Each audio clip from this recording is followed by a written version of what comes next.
Everyone talks about what happens to your body when you quit drinking. Your liver regenerates, your skin clears up, you lose weight. But what about your brain? What's actually happening inside your skull during those first critical 6 months of sobriety? I'm Sergiu Popovici from Munich, and today we're diving deep into the neuroscience of alcohol recovery, the emotional roller coaster nobody warns you about, and the coping strategies that can help you through the hardest months of your life. Before we begin, a critical warning. Alcohol withdrawal can be life-threatening, especially for heavy drinkers. Severe withdrawal can cause seizures, delirium tremens, and death. Never attempt to quit cold turkey without medical supervision. This video is educational, not medical advice. Always consult healthcare professionals. Week 1. The neurochemical crisis. According to NIAAA research published in 2025, when you stop drinking, your brain enters immediate crisis mode. Here's why. Chronic alcohol consumption fundamentally rewires your neurotransmitter systems, particularly GABA and glutamate, the brain's primary inhibitory and excitatory neurotransmitters respectively.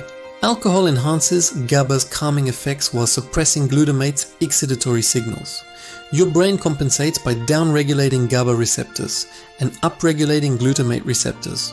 When you suddenly remove alcohol, as documented in PMC's neurochemical mechanism study, you're left with insufficient GABAergic inhibition and excessive glutamatergic excitation.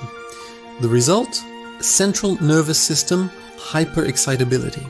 This manifests as anxiety, irritability, tremors, rapid heart rate, sweating, and in severe cases, seizures or delirium tremens. Your brain is literally misfiring because the neurochemical balance it relied on has vanished. The extended amygdala, your stress circuits, activates intensely while reward circuits in the basal ganglia shut down. Together, these changes fuel negative emotional states, anxiety, dysphoria, profound irritability. Sleep becomes nearly impossible. Your circadian rhythms are disrupted as GABA and glutamate struggle to rebalance. You experience vivid, disturbing dreams when you do sleep, and crushing fatigue when awake. Dopamine, the neurotransmitter, critical for motivation and reward, plummets. Research by Volkov and colleagues shows profound decreases in dopamine release in the stratum of detoxified alcoholics, with D2 receptor levels remaining severely reduced. This dopamine deficit explains the anhedonia, the inability to feel pleasure from activities that once brought joy. Your brain literally cannot produce the feel-good chemicals it once relied on alcohol to trigger. This phase typically lasts 5-14 days for acute symptoms, though some effects persist much longer. Weeks 2 to 4, the pink cloud phenomenon. Something unexpected often happens around weeks 2 to 4, the pink cloud. This isn't everyone's experience, but it's common enough that AA coined the term decades ago. As documented by Hazelden Betty Ford Foundation, pink cloud syndrome describes an almost euphoric phase in early recovery, characterized by intense happiness, extreme optimism, elevated energy, and a sense of invincibility. After weeks of feeling terrible, suddenly you feel amazing. Your brain, no longer suppressed by alcohol's depressant effects, experiences a surge of clarity. You're thinking straight for the first time in months or years. The physical withdrawal symptoms have subsided. You feel like you've conquered your addiction. Life seems full of possibilities. But here's the danger. This euphoria creates false confidence. Forbes Health notes that during the pink cloud, people often believe they're cured, that they don't need ongoing support or therapy. They skip meetings, abandon coping strategies, stop taking medications prescribed for recovery. The thought process is simple. I feel great and never want to drink again, so I don't need these continuing exercises. The pink cloud is dangerous precisely because it feels so good. You're not yet experiencing the hard, grinding work of long-term recovery. You haven't rebuilt your life structure. You haven't developed deep coping mechanisms. You're riding a neurochemical high that's just as temporary as the alcohol-induced highs you once chased. Neurologically, what's happening? Your brain is overcompensating. After weeks of suppressed reward circuits, they're firing intensely. Dopamine that was depleted is surging back, though not yet at normal levels. You're experiencing relief, not recovery. The pink cloud typically lasts days to weeks, occasionally months, but it always ends. Months 2 to 3, pause and the emotional crash. When the pink cloud dissipates, many people enter post-acute withdrawal syndrome, or PAWS. This is where recovery gets brutally hard, and it's the primary reason for relapse in early sobriety. PAWS is well documented for alcohol, as noted in medical literature.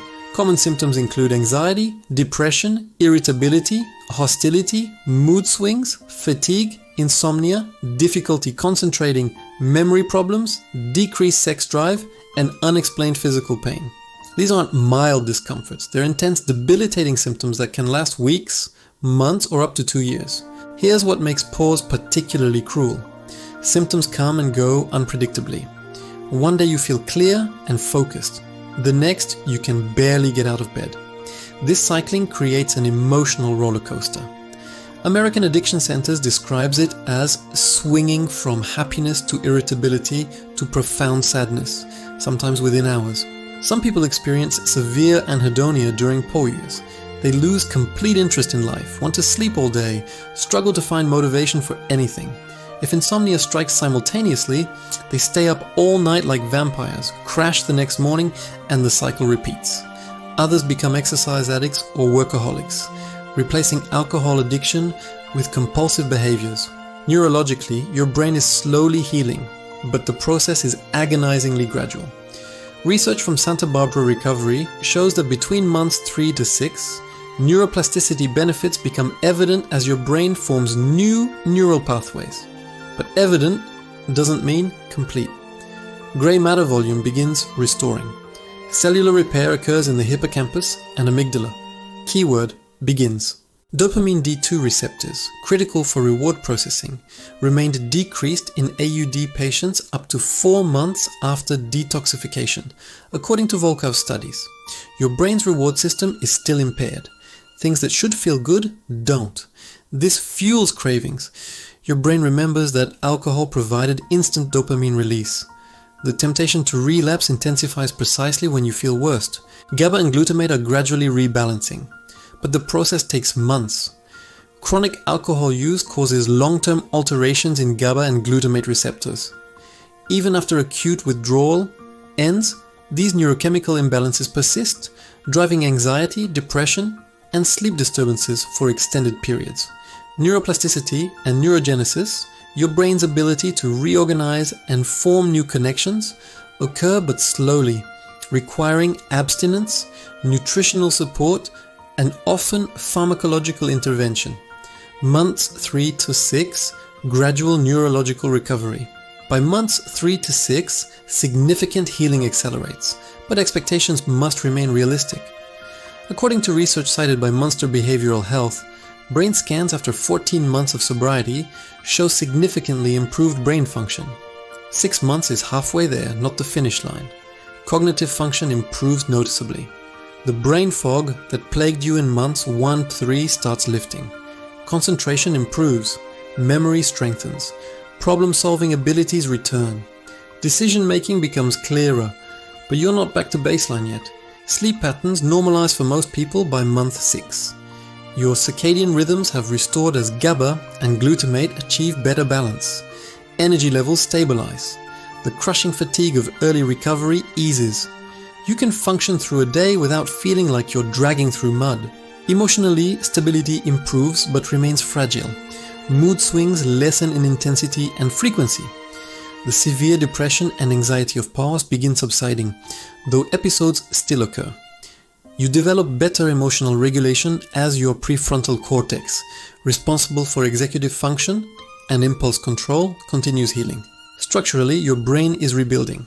Alcohol-related brain damage begins reversing. Studies show cortical thickness recovery with extended abstinence.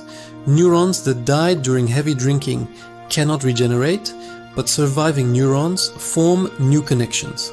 Neuroplasticity allows your brain to compensate for damage by creating alternative neural pathways. Dopamine levels approach normal, though may not fully normalize for 12-18 months. This explains why months 3 to 6 feel better than months 1-3, but still not right. Your reward system is healing, but incompletely. Activities start feeling more enjoyable, but you may not experience the full pleasure response healthy brains provide. The prefrontal striatal limbic circuit, governing emotion regulation and decision-making, continues recovering. This circuit's dysfunction drives alcohol craving and relapse risk. Its gradual restoration explains improving impulse control and reduced craving intensity, though neither disappears entirely. Coping strategies that work. Surviving these 6 months requires active strategy, not willpower alone. Research and clinical experience identify several critical approaches. First, medical supervision during detox is non-negotiable for heavy drinkers.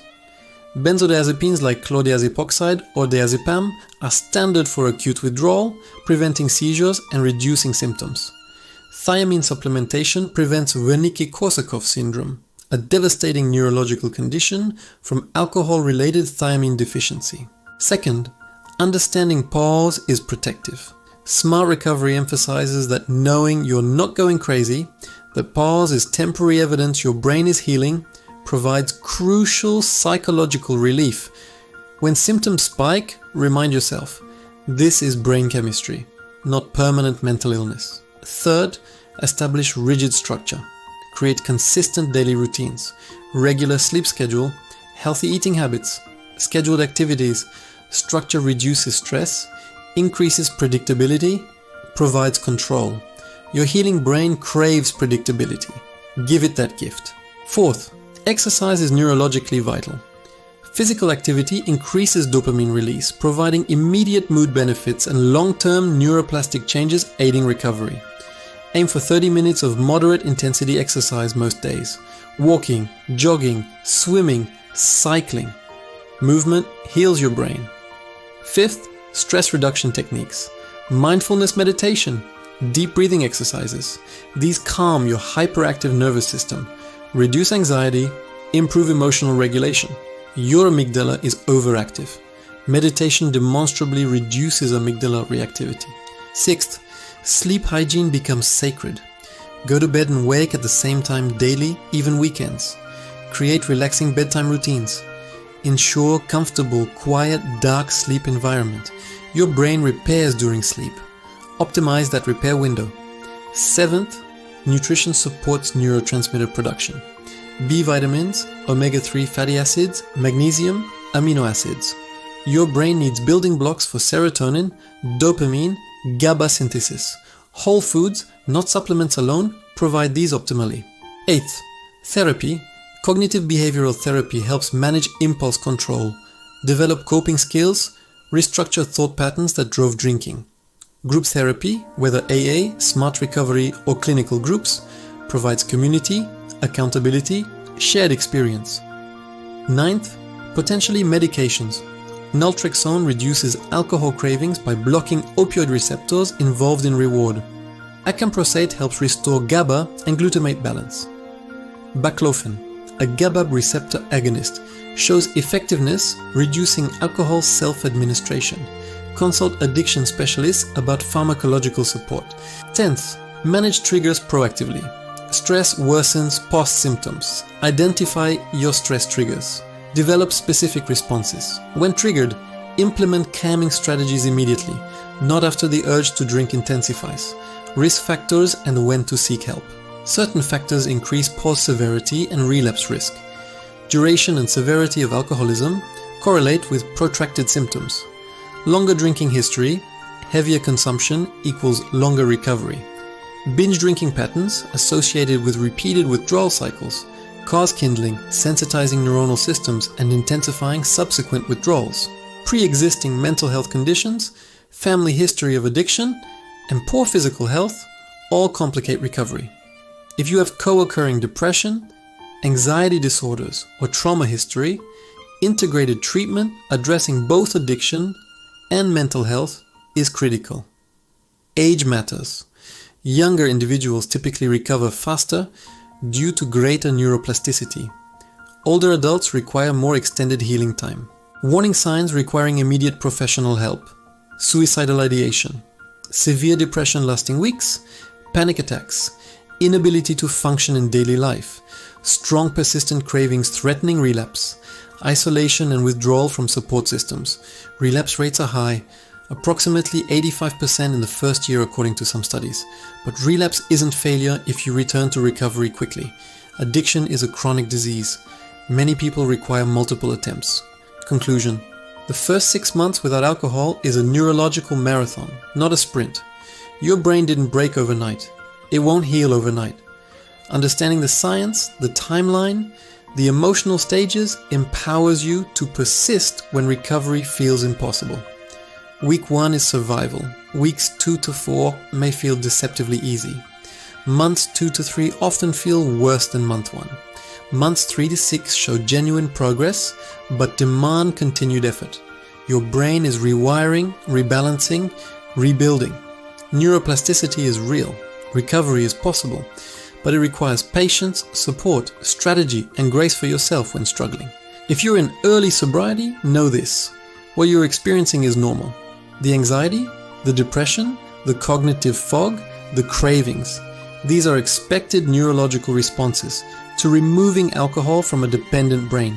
They will improve, not linearly, not quickly, but genuinely.